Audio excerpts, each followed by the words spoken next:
Welcome to episode 4 of the Star Trek Discovery Look Back. Today we're looking at The Butcher's Knife Cares Not for the Lamb's Cry. And with me again this week is Guy Davis. Hello! He is the writer-artist for USS Tamerlane and the upcoming Witches of Flame, as well as co-host on the Rocky Mountain Geek Tank podcast. Welcome.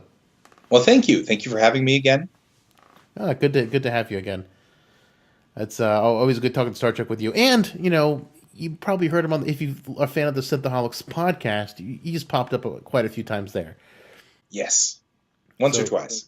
So we're talking about one of the more pretentious titles for Discovery, The Butcher's Knife Cares Not for the Lamb's Cry. What stuck out to you in this, now going back and rewatching in the context? And the context is for Kings of the... And then the context is for Kings of this whole 9 chapter arc. Now, looking back on this one, I really feel like this is the point where we start to see where we're going to be going with Burnham. This is where Burnham is established as the actual Trek character. She's going to be do you want to call it I almost want to say she is the compass, the moral compass of the show. Maybe I don't know if that's what I want to call it, but she's the moral compass of the show at this point. So that would be what I would call her. And I think that's where I would get it for the Butcher's Knife. This is where you start to see that. Well, the thing I was watching for the most is the Klingons, because my whole theory going up through once we meet Ash Tyler and Choose Your Pain, so at the very next episode, actually, once you meet Ash Tyler and Choose Your Pain, there's his whole backstory is suspect. Right. I was watching L'Rell and Vok very carefully, because my theory, if you've listened to the podcast all along, that Vok is Ash Tyler, or that Vok's memories has been implanted into Ash Tyler, and he's like some sort of like Manchurian sleeper candidate that's going to wake up and he's going to do bad things on the Discovery. Right. That's what I was watching for most, and nothing seems to be taking away from that yet. From what I can tell. What have your thoughts on Vok been? I don't know. Vok as a character he's still kind of forming for me. I haven't quite decided how I feel on Vok at this moment. It's kind of interesting because I know that the two major players in this story arc are Vok and Burnham, and neither one of them are gelling in as far as actual characters yet. They're more like pawn pieces in the story arcs for me. Yeah, on the podcast, I feel like I think it was episode 6 or 7 when I started feeling like she was finally the main character. Yeah, it's taking. Well, it's clear that the story. In fact, that's sort of what I was thinking is it's clear that by this episode, it's clear that she's the main character. She's the reason the story is written. The story is written around her. Sure. But I mean, all the episodes have been written around her, but I feel like it's later when she really feels like the main character. Yeah, the thing about Burnham is that, and I said this before, she's, you work in a workplace, and you did something wrong in the workplace, and you get censured, and they knock you down 2 ranks or whatever, and you end up working the mailroom, and it's going to take some time before you decide to speak out again, before you decide to do anything again. And, so they're writing her pretty accurately. I think she's a little gun shy. She's kind of, I don't know. I mean, she's mad. She's bitter. She's angry. And she's super repressed from living on Vulcan most of her life. Yeah. And she's a repressed character for being in Vulcan and stuff like that. So, but it's, Looking back, this is the end of Chapter 1, Episode 1 through 9, and Vok has only been in 3 episodes, and they set him up to be such an important character, and we haven't really seen him since Episode 4. Right. Unless he is Ash Tyler. What do you think? Do you think... the writing's been too good for them to just have forgotten about Vok. Right. So...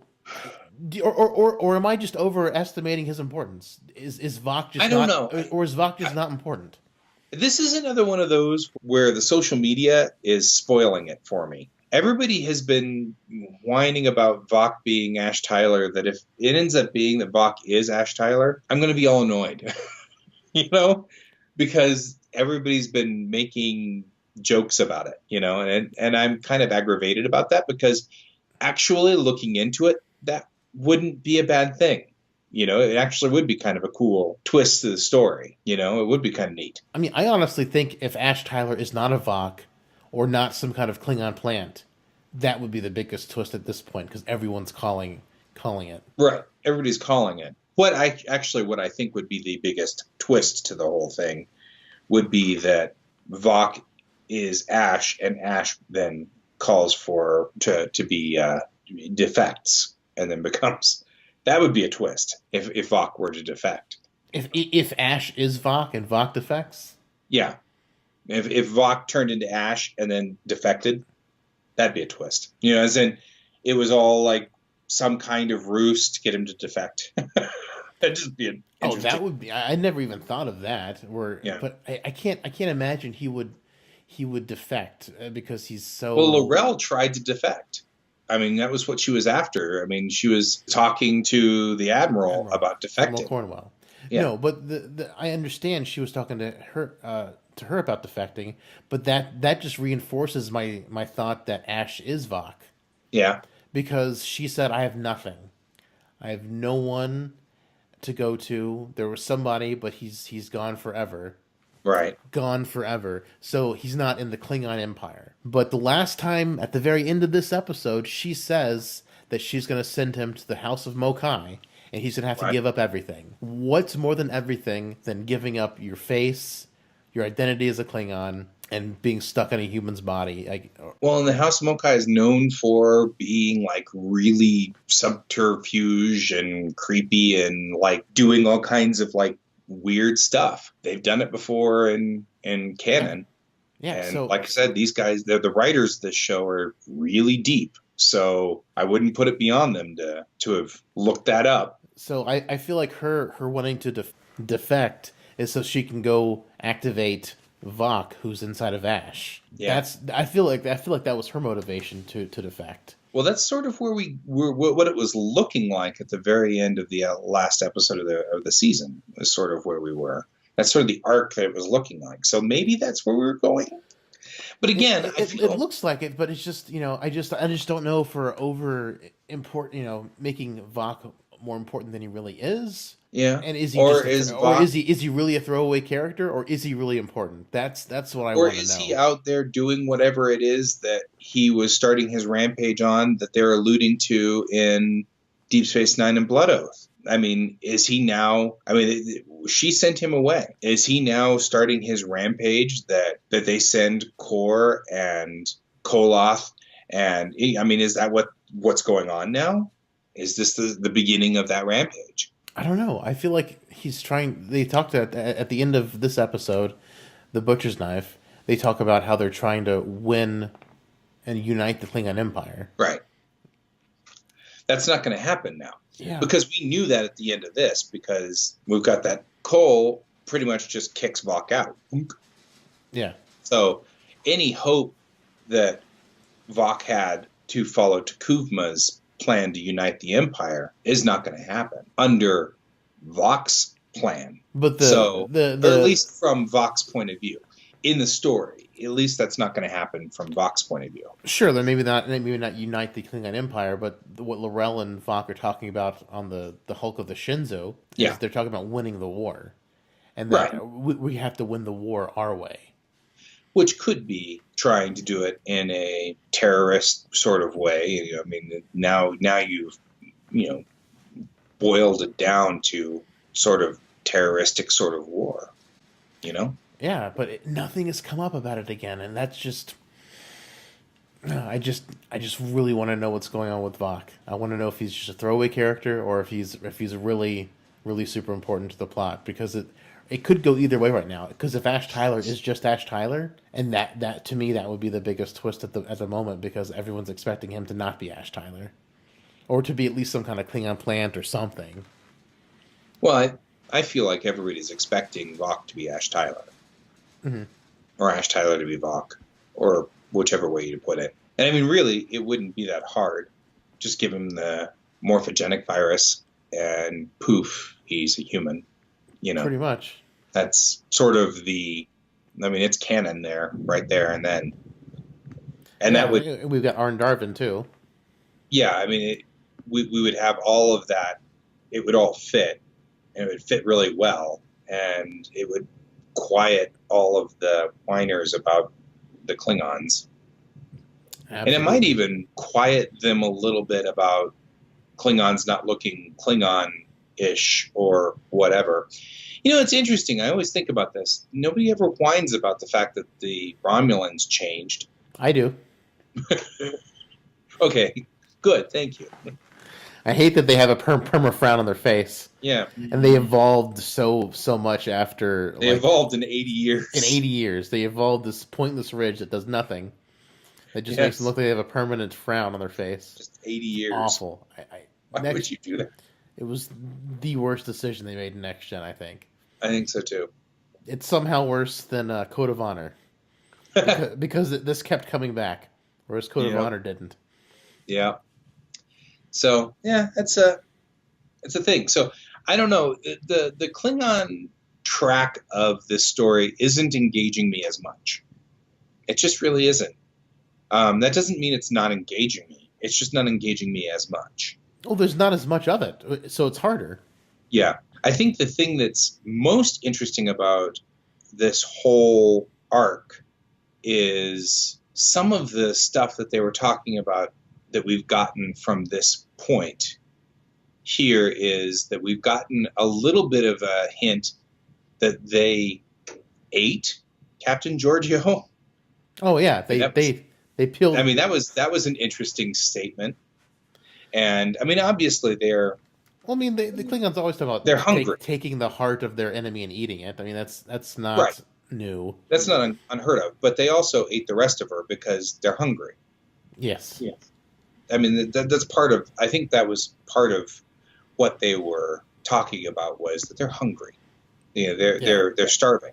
Because part of this is that when we get Call in here, he offers them food, and that's part of the whole point is that he offers them food in order to lure the crew away of the death ship. Yeah. So I thought that was an interesting twist to this whole thing. So there you go. Well, that's my thought. Oh well. And then we lose Commander Landry in this episode.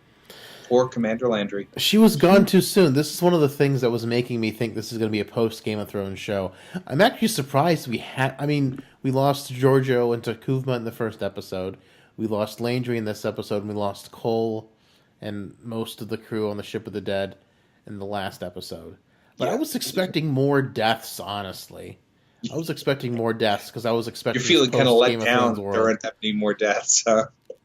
Well, not let down, but I just felt like no one is safe because this is a post Game of Thrones world, and then no one else really died, and I was like, I was kind of sad they killed Landry so quick because we didn't even really get to know her. Yeah, and we liked Landry. She was cool. I liked Landry a lot. She was the kick-ass, female security officer. She was kind of our Tasha Yar that we never got. Callback that we got. We got like a Tasha Yar that we all deserved. Yeah, the Tasha that wasn't that your line? The Tasha Yar that we all deserved. I may have said something like that. I don't know, but yeah. Yeah, that sounds like. I think that was your quote. I think I like that quote, and I sort of, I sort of have taken it home and adopted it because I like that, and that's not to knock Tasha Yar, but the '80s was a different world, and they could only push Tasha so far, in the '80s. I mean, her backstory was the most metal thing about her. Yeah, she was raised on the rape colony or whatever it was. Yeah, or the colony that had rape gangs or whatever it was, and so her backstory was horrible and metal. But then she's not nearly as badass as she should be for having lived in those kind of conditions. She's very pushover. I mean, she can knock over a hologram ninja, but I mean, We don't really see her doing anything else too badass. Right. And Right. again, that's a Code of Honor reference, unfortunately.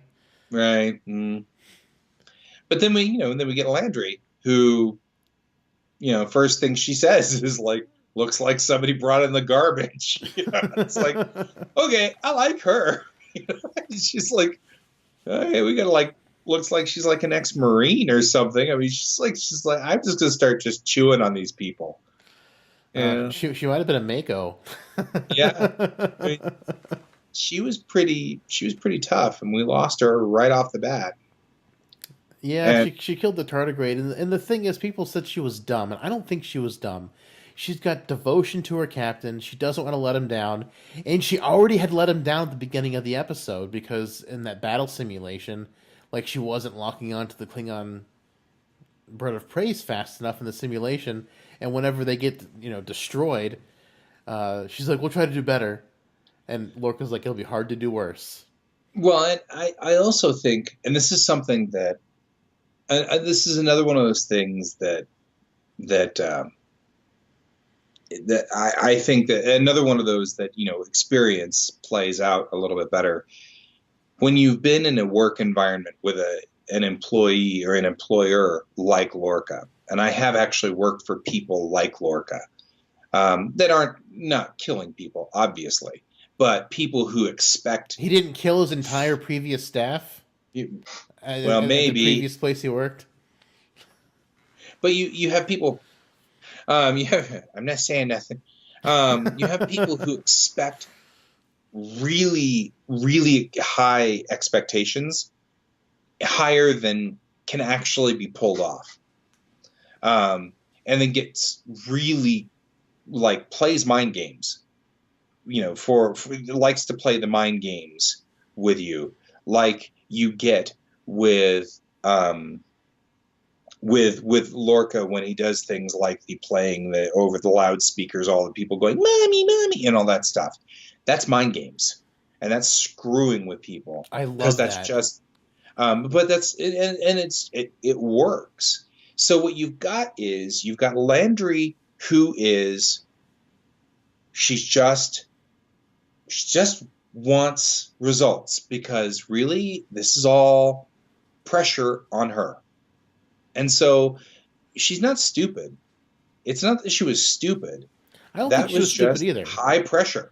High And pressure, lots of motivation to perform well, and it wasn't even just, I don't even really wouldn't, I mean, although I would say you're probably right. She had high motivation to perform well. The truth of the matter is, I think that really it was frustration.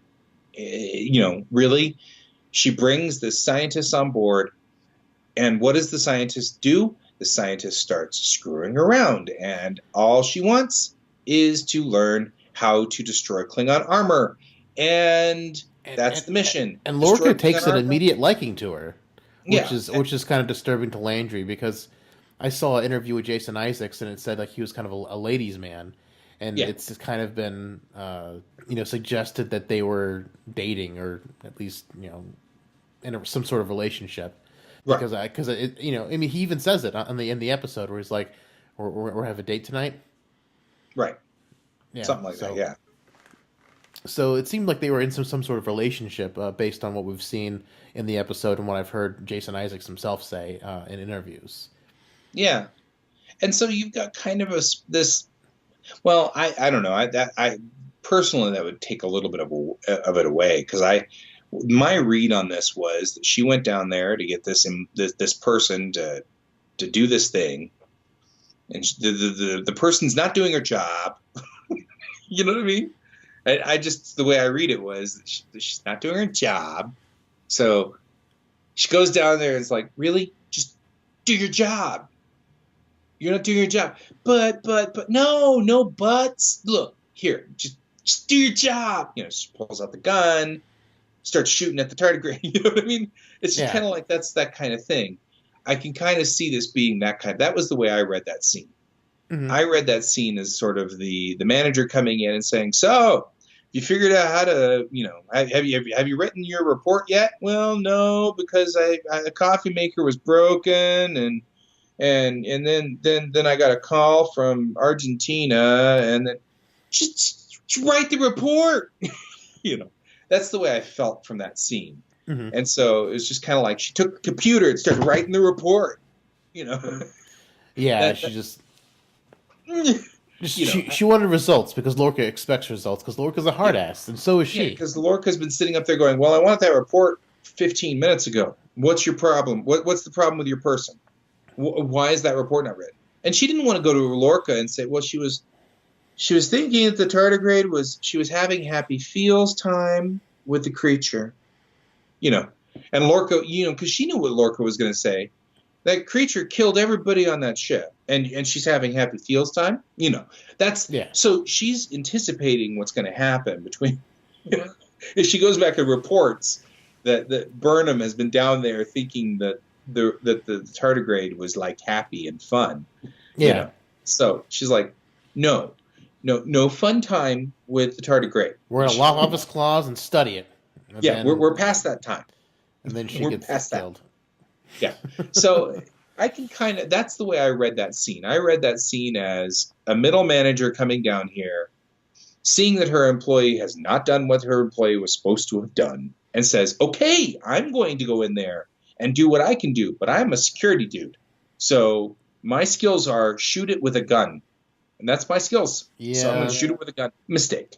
So I get that. I didn't read it as stupid so much as extremely frustrated. That's the way I read that.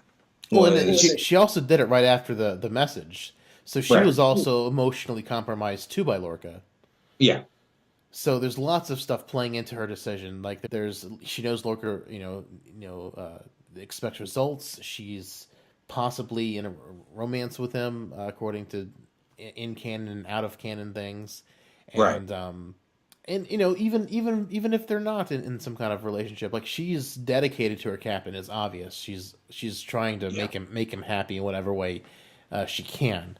So her doing this is just a way of she's just trying to make him happy, and it's dedication and love to her captain, and it's not stupidity at all. She's just I don't read stupidity out of that. She's either not wanting to get chewed out or wanting some kind of affection or something from the captain, which it's not a bad thing, and not necessarily a bad thing to want, but she could have taken a little time and make sure the anesthetizing worked.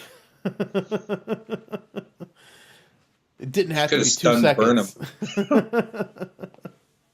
You're frustrated with Burnham, just stun Burnham. Yeah, it's wild, but they figure out how to use the tardigrade, and they save Corvan 2. Which was a really nice moment. Yeah, it was pretty cool. Have to admit, that was pretty cool. Pretty badass.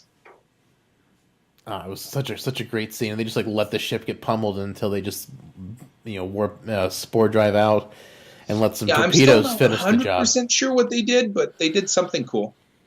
Yeah, how did they know they killed them all? They just oh wait. I mean, I guess maybe spore drived out. Again, I'm trying to figure out whether they did a Mercer maneuver where they just warped out and then dropped all their photon torpedoes or something. I don't know what they did. It looks like and I just made an Orville reference in a Discovery thing. So there you go. Yeah, it looks like they dropped the torpedoes and then. Yeah, that's what I think they did. I'm not 100% sure what they did, but it seems like gravity would have made them fall. But who knows? Who knows? It was still pretty cool. Whatever happened, it was beautiful. Yeah, it was great. And we don't care. And the little kid's like, "Who saved us?" And the dad's like, "I don't know." We don't care what happened. It was beautiful. It was very, very well done. A fun action scene, and I was hoping we'd get more of this in Discovery. But I feel like Discovery just kind of goes downhill from here as far as actiony stuff goes. Which is all right. I mean, I'm okay with that. Discovery is clearly following in the footsteps of Deep Space Nine, which had the same sort of thing. Lots of deep intrigue followed by war, followed by lots of deep intrigue, followed by war, followed by deep intrigue. So we clearly have bands of war in here. Well, most of my issue is that before the show came out, we were promised a Klingon war story, and the first 2 episodes set up a Klingon war. and then we get this episode which shows a battle, and then we don't have another actual battle till the last episode of this chapter, which might be the end of the Klingon War if Cole's dead. So it's just kind of like what happened to all the Klingon War stuff? All the Klingon War stuff is referenced to happen in between episodes, and I'm like, I didn't see it. Where's my Klingon War? Right. I don't know. I don't know. I'm not quite on board with that. We were promised a Klingon War, but that's okay. I mean, that's what they kept saying. Okay. It's the Klingon War, and then they're saying that the next season's not going to have the war in it at all. That the war will be over and done, and right. We've still got another six episodes, 7 episodes. But they might be in the mirror universe for a couple episodes, and we may not even get to see the war. Oh, maybe that was the whole war. I don't know. Who knows. It'll be interesting to see how the next chapter goes. But yeah, I was just hoping for more, especially after Deep Space Nine, how they had a war for 4 seasons. Yeah, but even if you talk about Deep Space Nine, there were the battles at Deep Space Nine, and then the Battle of AR 553. But for the most part, there wasn't a lot of. But there were skirmishes here and there, though. There were skirmishes, and then there was once more unto the breach, which they didn't even show really the skirmish, but they were on the ship but the then you entire went time. to things like Rocks and Shoals, which wasn't a battle, but rather just like an aftermath of a battle. It was it was aftermath of a battle. I don't know. But Rocks and Shoals was such a great episode. We actually talked about that on the podcast. That's a reference to one of the episodes we did together. Rocks, Shoals, and Rabbit Holes. I love that episode. Such a wonderful episode. That one kills me every time. Yeah. Watch that episode and I'm like, well, that's just an amazing episode. Yeah. Very well done. Yeah. But the Butcher's Knife Cures Out for the Lamb's Cry. It was a fun episode. I know we spent most of the time talking about the Klingons this time, but it's all right. I love the Klingons, and I want to know what's happening. I want to know if Vok's important or not. That's priority on my list. What's going on with Vok? We started, as a side note, though, we did finally get to see a little bit of Lorca's I don't care character when it shows up near the star. And he's like, that's not our destination. Lorca's fantastic. Lorca's a great character. He's my favorite Star Trek captain. Feeling he is destined to die. I have a horrible feeling about that too.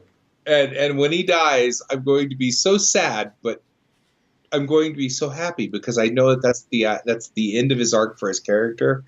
But boy, I am enjoying every minute of him in the middle.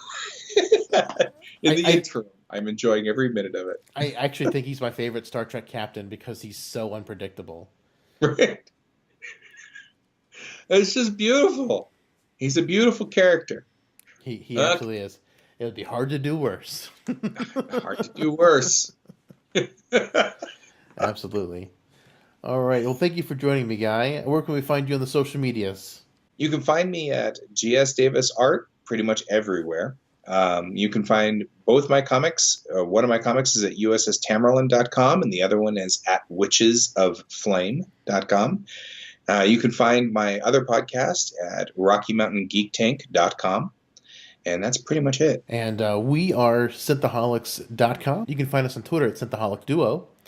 And join the Facebook conversation at facebook.com/group/Synthaholics. If you like this video, please like and subscribe to the channel for more Star Trek lookbacks and drink videos. And of course, the podcast is on here as well. Well, thank you all so much for watching. Live long and prosper.